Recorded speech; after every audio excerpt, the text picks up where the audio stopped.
Yes, good, good. I'd like to welcome our audience to another segment of Recovery Live Global. This Recovery Live Global birthed out of the pandemic, and you know I've been a person in recovery and trying to keep the word out. Our program is designed for inspirational, educational, and informational. We're trying to keep the word out here that people can grasp the concepts of recovery. And then I've been bringing on special guests that could talk about recovery from so many different mediums.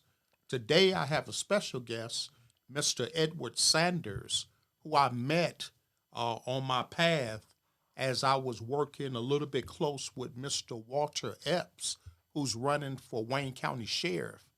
And I met this gentleman, and I began to hear his story, his testimony, and what he had to say. And I thought it'd be an excellence. I thought it would be some excellent information to inspire the community, and not only inspire them, but educate them and give them information that they should be able to grasp, and then kind of move forward. When I met him, and I was listening, he shared a lot, and so today I would like for him to share with our viewing audience some of that he shared with me about his background, where he is currently, and where he want to go in the future. Mr. Edwards. Yes, and thank you very much. My name is Edward Sanders. I go by the name of Barakah. I am a gentleman that served 43 years in Michigan prison, 43 years, or in excess of 43 years. I went to prison at the age of 17. I returned home just before my 60th birthday.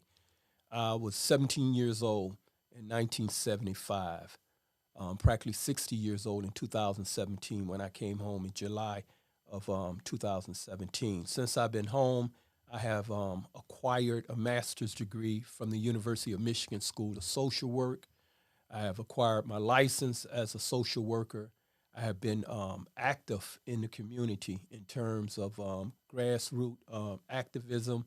I am a member of the Detroit Justice Center Board of Director, which is an abolition organization, a movement, law firm that takes up issues relevant to taking and trying to move the African American community and Detroit citizens forward. And I'm very pleased to be in that space with all of the talented men and women that work there in that space. I have worked with grassroots organizations here in Michigan, Michigan Liberation Organization, American Friends Service Committee, which is a organization in Ypsilanti, Michigan, and many other organizations, many youth organizations, etc. I'm actually members of organizations that are national organizations that are advocating in regards of this mass incarceration that we are experiencing in this country, the concerns around the criminal justice system, etc. Well, I thank you for being a part of our Recovery Live Global movement. It's a beautiful thing to just come before the globe and come on the air and just talk to the community about issues and concerns that they may not have. And sometimes they may not meet me in a room or meet me face to face, but this is a platform that information can go out to inspire people. There's a lot of individuals that feel like they have been wrongly incarcerated for things that maybe they didn't even do.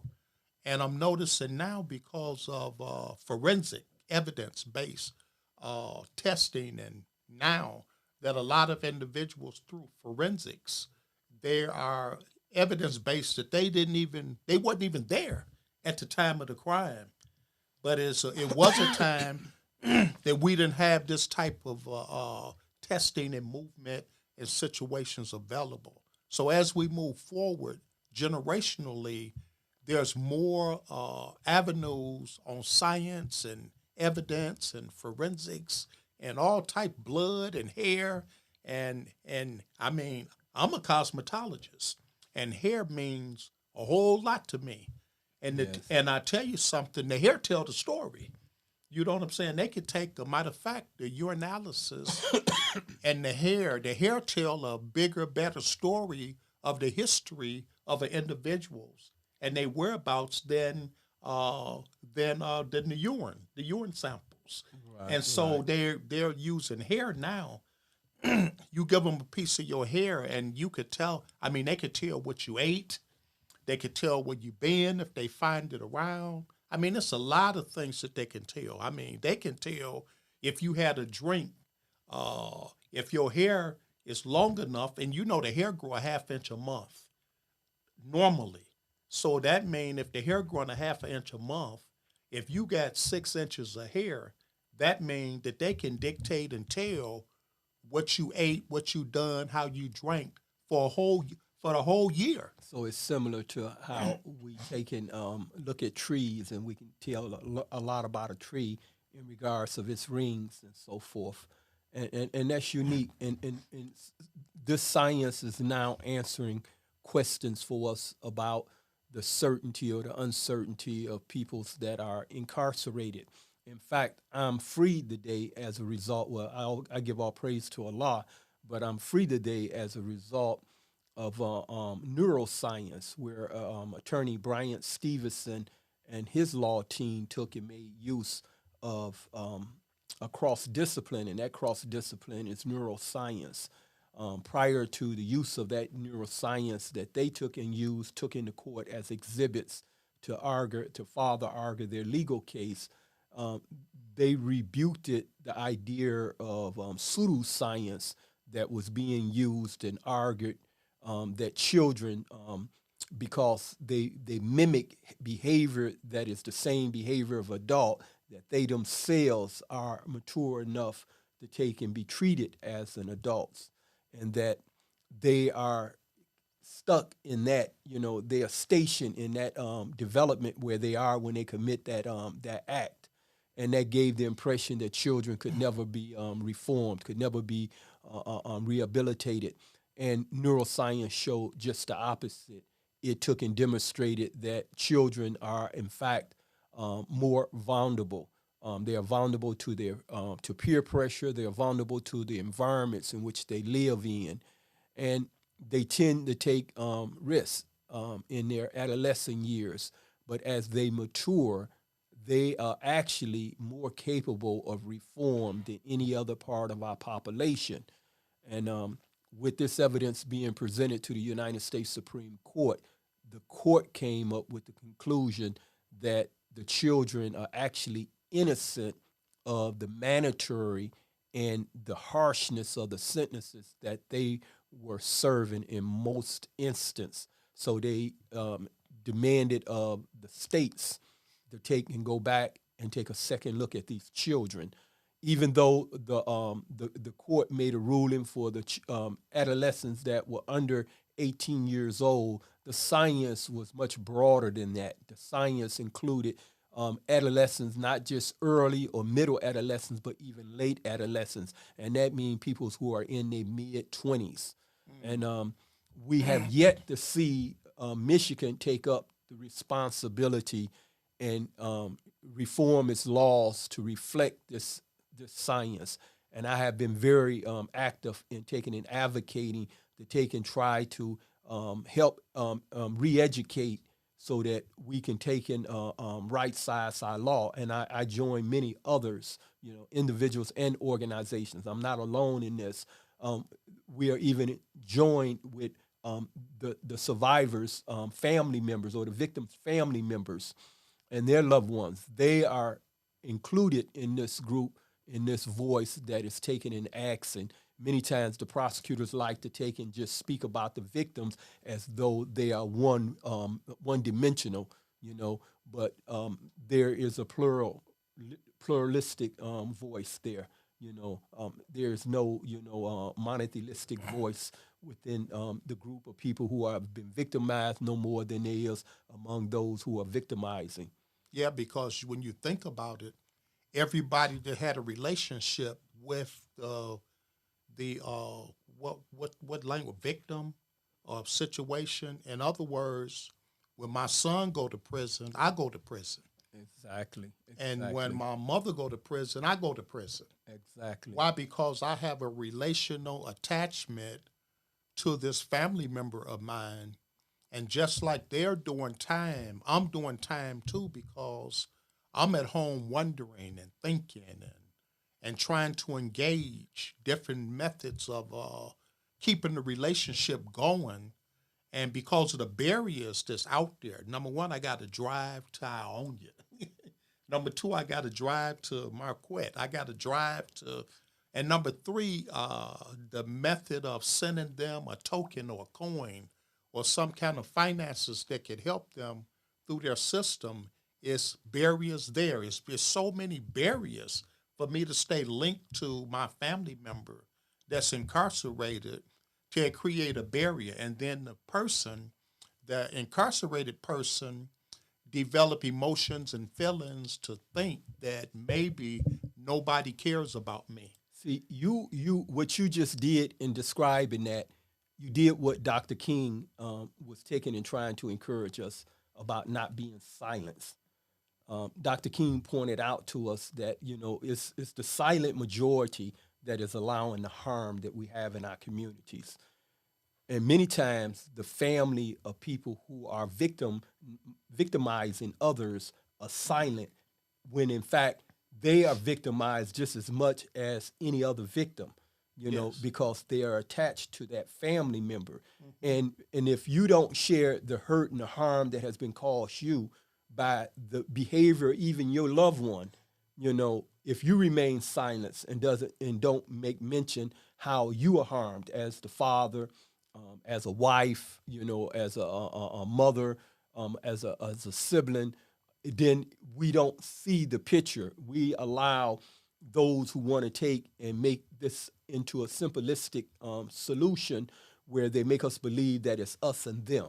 Okay. We are all still in this. Yes. We are all yes. still in this. Yes, something that you would mention, Dr. Martin Luther King. I was listening to him last night. Great. I named my son Martin. I named my son Martin after Okay. Dr. Martin Luther King as a young man. And you said a mouthful there because it's a community problem. It's a clinical problem. It's a clergy problem.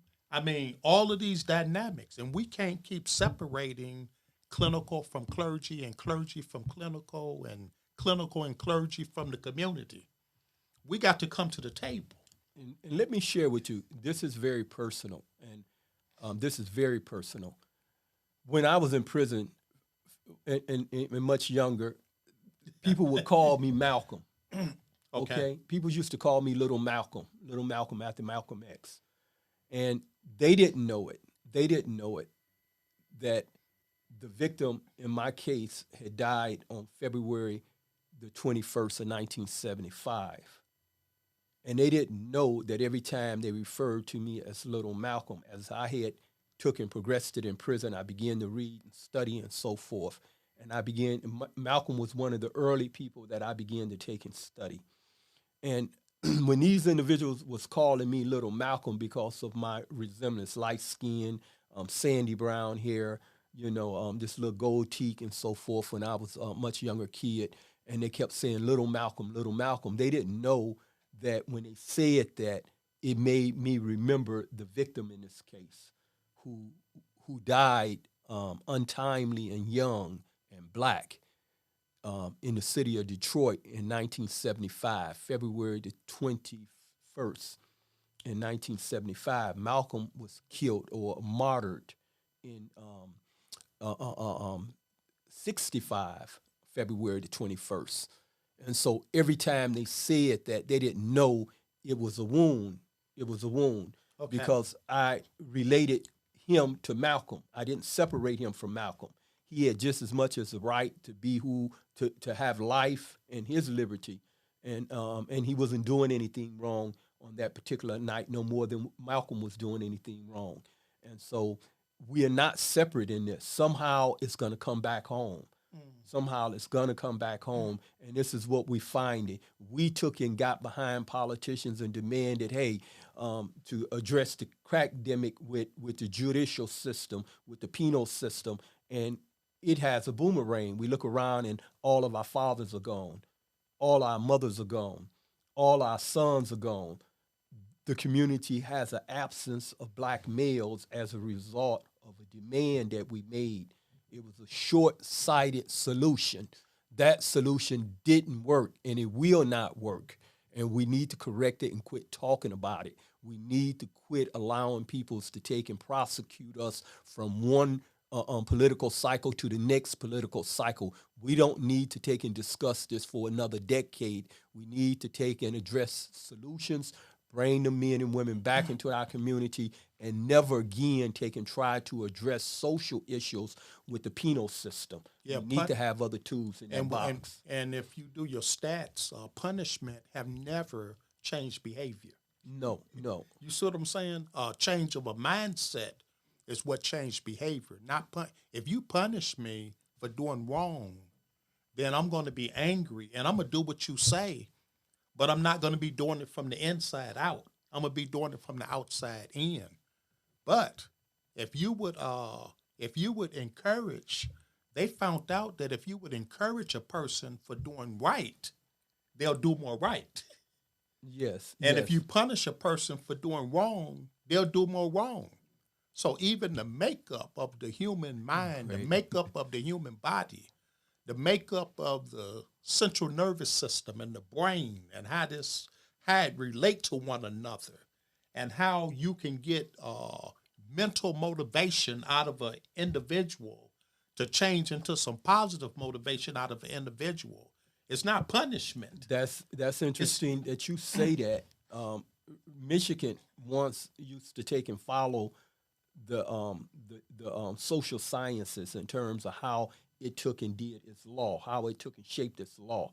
You know, we was the first state that abolished the death penalty, not just for people non homicide cases, but even for homicide cases. We was the first state, the first territory in the Western Hemisphere that abolished the death penalty.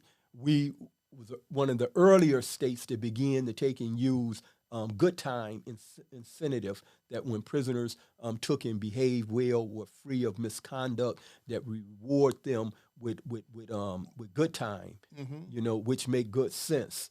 And we got away from that. We allowed demagogues to take and come in and divide us and make us believe that somehow giving people incentives only took and encouraged them to do the opposite of what you said, which we know the social sciences tell you no. If you give people, if you encourage them and expect something of them, they would do well. Yes. You know, they would do well. Mm-hmm. And that philosophy have changed my methodology in the way I work, you know, as a clinician, as clergy, it motivates me to think a little bit different. And it take me to a level of, I can work with people today that don't want help. It used to be a line that you can't help a person unless they want it. Exactly. But I've learned that you can help a person that don't even want it. And there's a term out here called harm reduction, where you reduce the level of, in other words, you ain't got to stop today. Just gradually cut down today. You see what I'm saying? And now you're reaching to abate the harm. To abate the harm. So now you using harm reduction where you causing a person not to just stop, but you calling a person to stop for the day. You see what I'm saying? And I can wrap my arms around just stop for the day. Whatever it is, smoking a cigarette, smoking a blunt, hitting crack, shooting dope, stealing, gambling, eating too much, shopping too much. If I could just stop shopping too much for the day, that's harm reduction. It's a possibility that a month or so down the road, I may have killed that shopaholic attitude. And I find in my studies what you say to be correct. Like in the case of in Islam, you know, the Prophet Muhammad began, may Allah be pleased with him, he began with taking and prohibiting his community, his growing community during his lifetime from using intoxicants, from drinking. And he started off by only prohibiting it during the time that they were praying. Amen. Okay, Yeah. so they drunk outside of the prayer, but they were prohibited that when they came to prayer, that they come to prayer in that state. So they were prohibited to do that, and then subsequently, drinking was prohibited altogether. So he Yes. started off with this gradual thing. Yes. You know? It's just more user friendly. I mean, if I'm a toxic individual and I'm smoking, you know what I'm saying, all day long, if you can motivate me to stop smoking, like you say, during the prayer, or during the Sabbath, or during the Sunday, or during the Lord's Day, Exactly. that will motivate me, because if I get some good results in days like that, it's a possibility that now I could do a Monday. And we are creatures of habit. Yes. And we, just as we can take it, we can recreate new habits as opposed to just trying to take them on suddenly. You can gradually try to take them on. I'm telling you. And the expectation part, when I was in prison and I was finishing my undergraduate studies, I can remember I got ready to transfer from a prison in Jackson to take and go to Detroit. And I can remember the night that I got ready to leave, and I stopped over in the school to talk to my professor to inform him that I was transferring. I was auditing a class. I was already done graduated, but I was just taking a class. You know how you go back to school and just continue to take classes, and that's what I was doing. But in any case, I remember my professor telling me before I went out the door, and this gentleman's name was Mama de Baba. He was from Ethiopia, okay? And he took and told me, he say, don't forget, we expect something of you. Mm-hmm. And I said, yes, I understand. He said, no. He said, I'm not talking about the ordinary. He said, we expect something from you. Mm-hmm. He said, we expect something very exceptional from you. Mm-hmm. And I remember how that hit me, you know, because me and this professor, we would tussle in the classroom and argue about some of everything, you know, and we had our difference, you know. He was a Christian, I was a Muslim. He had his views about certain things. He had his experience as a person from Ethiopia that had been oppressed. And in fact, he served time in prison over in Ethiopia. Okay. He was once a political prisoner, mm-hmm. and he had been tortured by his government and so forth. So we had many different views and so forth. He seen Islam differently than I did because his experience in Africa was different than my experience. I've never been to Africa, but in any case, he impressed me that someone did expect something of me. Wow. That someone did expect something of me that was exceptional. And I have acted with that attitude, not just since then. My grandmother always, impressed that upon me, you know. And so, and my aunts and uncles, etc. And I'm very appreciative for that. And I think the evidence of that is that, hey, after 43 years in prison, I came home, and within less the time that I or a person would be on parole, I completed a master's degree, you know, at the leading school in the nation of social work. And so that's the evidence of that when you expect something, when you expect something greater. Mm-hmm. You know. Mm-hmm. And sometimes there was a term I heard that sometimes you got to begin with the end in mind. In other words, your goal have to be in your mind. Yes. While you working through the different processes. Can we pause right now and take a break? Just take a station break, and then we'll be right back. Stay tuned. Well, you might be out there and you want to support the Recovery Live Global efforts. You can do so by purchasing one of our Recovery Live Global t-shirts. So I'm wearing one. If you look at it, it's here. We're moved into merchandise. So you can call us at 313-694-2140. That's 313-694-2140. And just say, hey, I want to support the ministry. I want to support Recovery Live Global by purchasing one of our Recovery Live Global t-shirts. And I had shared with those, if you live in the metropolitan area and you want a t-shirt, I'll deliver it. I'll deliver it myself. There's no cost for deliverance.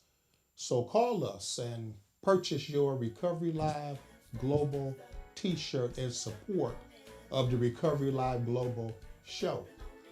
So uh, support us. It'll be a good thing. Welcome back. This is hey, phase two of Recovery Live Global. And we're back with Mr. Edward Sanders. And he got some more. I know we talked about his history, we talked about what he's doing currently. I'd like to talk about now, Mr. Sanders, what your future look like, or what your hope of the future look like. Where you going? Where you getting ready to carry this? 43 years in prison? That's that's two lifetimes. That's two lifetimes that you have spent in the prison. Because they say 20 years is a lifetime. To spend over 40 years, that's almost like spending two lifetimes incarcerated. And now that you're out in the community and now you tapped into different situations and circumstances, you got your master's degree, you got your clinical degree.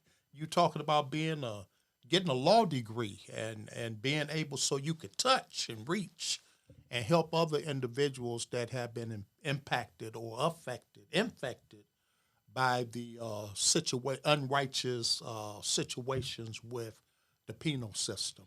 So now what tell up? I mean, there's the audience out there. Look at them and Haven't served 43 years isn't something cute. It speaks of our inhumanity against each other. A child and adult can never do the same amount of time because a child has more longevity. And that's what you see when you hear a former juvenile lifer give you these basketball scores in terms of how much time they have served in prison. They telling you about our inhumanity to each other. Um, I served time with individuals who had like 52 years. Could you imagine that? One of the gentlemen, one of the longest serving juvenile lifers here in the state, served as many as 52 years in this state, and he had acquired a few colleagues. He had a few other individuals that have served that number of years, or shy by a few months, or 1 or 2 years with him. And these guys go all the way back, having been in Michigan prison since the 60s. Imagine a child having been in Michigan prison before Dr. King was assassinated, and they still saying that he or she is a threat to our public. So with that, I'm inspired to take and try to get in law school. I'm scheduled to take my LSAC test next month, and we're at the end of this month. This is the end of March, March, yeah. and so we're finna go into April. And I expect within a few weeks I will be taking an LSAC exam to get in law school. Now I'm more familiar with law than I am the LSAC. I don't know how well I'm gonna do on the LSEC, but it won't reflect my knowledge about law. While in prison, I acted as a jailhouse attorney. Those skills I took and put to use since I've been home. I worked it in the Washtenaw County Prosecutor's Office in their Conviction, Integrity, and Expungement Unit. Just as I did while I was incarcerated, I investigated claims of actual innocence. I have also been participating here in the community and helping individuals take and expunge their criminal records and so forth, so that they can take and get gainfully employed, so that they can take and move into a house or an apartment of their own choosing, so that they can take advantage of other government safety net programs that are not available to people when they have criminal convictions on them. So I've been very active and uncharacteristic of how peoples are described that have committed mistakes in the past, particularly uncharacteristic of the propaganda that was made against the children that was convicted and treated as adults while in that state. Uncharacteristic of that kind of propaganda. Yeah, yeah, I hear what you're saying. There was a slogan and a term that was out that says history never changes, but people do. Let me say that again. History and documentation and evidence from one's history will never change. But I believe today that people do change. Yes, people's And change. because people do change, then people need to be looked upon as an opportunity. Like there's a term out here now called new citizens, is what we call individuals that have been incarcerated and now they back into the community. They need to be treated as a new citizens. They paid their debt to society, and they have. And I know I'm not advocating for the non-encourageable population that just they non-encourageable, but you can't treat everybody as if they non-encourageable and just hold that against them like that. Absolutely. Is it any closing remarks that you would want to say to Yes. the community as we wrap this session up? Any closing remarks at this time? Yes. We you mentioned the new citizen, and I may mention to you before. I am very particular about the use of labels and terms, and even though we don't want to get bogged down on it, but we do want to remain conscientious. Like there's one term, returning citizen, and I may mention to you that no one that has been incarcerated in the United States returned home from prison with their constitutional rights. So to take and label a person as a citizen that has experienced or come in contact with the criminal justice system is guidance. It takes and cover the reality of that person. The person need to take and be accepted again as a citizen. Okay, Okay. I don't have the constitutional right to take and literally protect myself. I don't have the right to take and protect my home. I don't have the right to take and protect my property. Once I have been convicted, those rights are taken. Okay, and so these are big concerns. We do, like you may mention that history don't change. No, we have been prosecuting children as adults for centuries.